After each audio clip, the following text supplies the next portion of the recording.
નડચડ કરશે એમ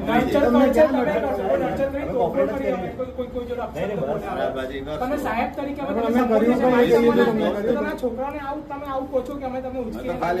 આ ધાક ધમકી નહીં એક આ છોકરા ઉચકીને કીધું મેં લઈ જવા તમે એવું ના કીધું કે બાર પાસે ઉચકી લઈ જશો તમે લઈ જશો કાર્યવાહી લઈ જાશો નાટક થાય તો લઈ જવાના નાટક થશે તો ને એવું ક્યાં અમે નાટક કરી ડાયરેક્ટ આપી દેશું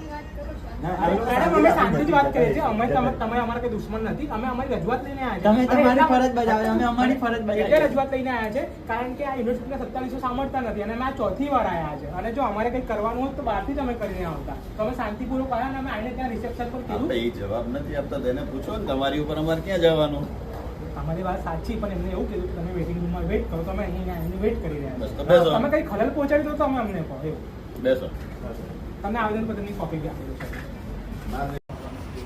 ક્યાં તમારી અરજી ક્યાં શું કહો છો રજિસ્ટ્રેશન આવે તો અમે અરજી આપીએ ને તમને બતાવો અમે જઈને પી સાહેબ મિલાવો તમને હું કહું ને સાહેબને રજૂઆત કરી ના આપણે સાહેબ એવું કહે છે કે મીટિંગમાં છે તો તમને મીટિંગમાં જવા દેશે મીટિંગ પૂરી થાય ત્યારે કહેશે આપણે તમે વેઇટ કરીએ છીએ ને તમે બી અમારા જોડે આવશો અમારું કામ નથી અમારું કામ સંચાલન કરવાનું સંચાલનમાં અમે કોઈ એવું કંઈક એક્ટિવિટી કરતા હોય અમે ખલેલ પહોંચાડતા હોય તો તમે આવી શકો ને અમે શાંતિપૂર્વક બેસો આરામ. બેઠક શાંતિપૂર્વક અમે કંઈ આવી નહીં કરતા અમે શાંતિપૂર્વક. લાગશે તો પછી અમે જે ઉગ્ર થશે એ પછી કરીશું. હા કાંતિભાઈ હલો હા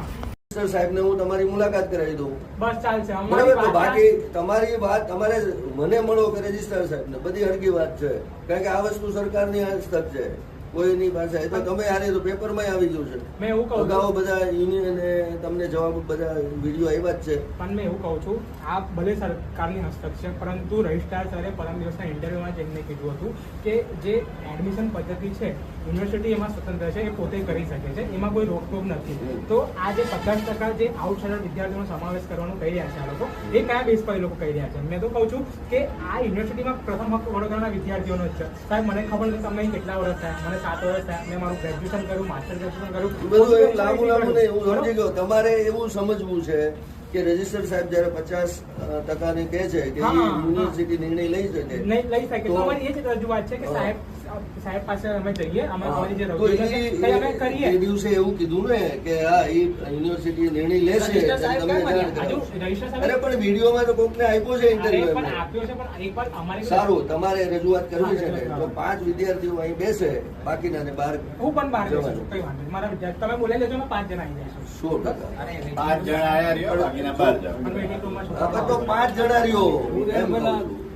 બરાબર આ સમજદાર છે તમારો લીડર તો તમે પાછો આ જીત કરે અરે છે જીતનો સવાલ તમને હું નથી. રૂબરૂ કરાવી દઉં આજે રજિસ્ટ્રાર સાહેબને એ ગેરંટી બધી અમે વાંધો નહીં 5 જણા તમારે રહેવું હોય તો રહ્યો બાકીના અમે 12 બાર બેસે બધા અમે વેઇટ કરીએ છીએ તમારે સાહેબ જ્યારે આવે હા. ત્યારે અમારે 5 જણા મુલાકાત કરાવો કરાવી. કારણ કે આ તાત્કાલિક ધોરણે અમે રજૂઆત કરવી પડે પાકું પાકું ચલો આજો શાંતિપૂર્વક સભા આજો. દિવાળા સાહેબ બધા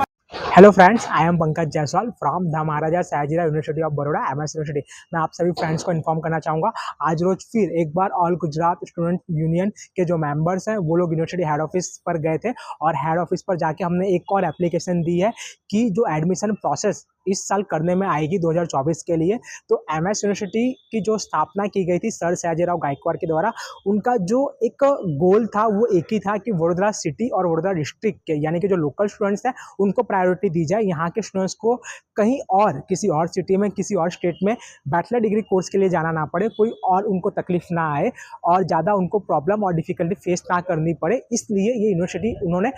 एस्टैब्लिश की थी तो यूनिवर्सिटी इस साल ऐसा कह रही है कि 50% लोकल कैंडिडेट है उनको एडमिशन दिया जाएगा और 50% जो आउटसाइडर स्टूडेंट है out of Vadodara out of Gujarat state उनको जो एडमिशन है वो दिया जाएगा तो इसके अगेंस्ट हम लोग एप्लीकेशन दे रहे हैं और प्रोटेस्ट कर रहे हैं और एक बार वापस आज रोज यूनिवर्सिटी मैनेजमेंट को अपने एप्लीकेशन दी है और आने वाले समय में जब तक हमारी डिमांड पूरी नहीं होगी तब तक हम ये प्रोटेस्ट और एप्लीकेशन जो देना है वो कंटिन्यू रखेंगे और यूनिवर्सिटी कहीं ना कहीं कह भी रही है कि जल्दी डिसीजन लेने में आएगा और वडोदरा लोकल के जो स्टूडेंट्स हैं उनके हित में निर्णय लेने में आएगा और आज जो एप्लीकेशन थी हमने उसमें यही डिमांड की थी कि 90% का जो रेशियो है वडोदरा के स्टूडेंट्स को दिया जाए और 10% का जो रेशियो है वो आउटसाइडर स्टूडेंट्स को दिया जाए जो कि पिछले साल और अब तक के अकॉर्डिंग होता आया है।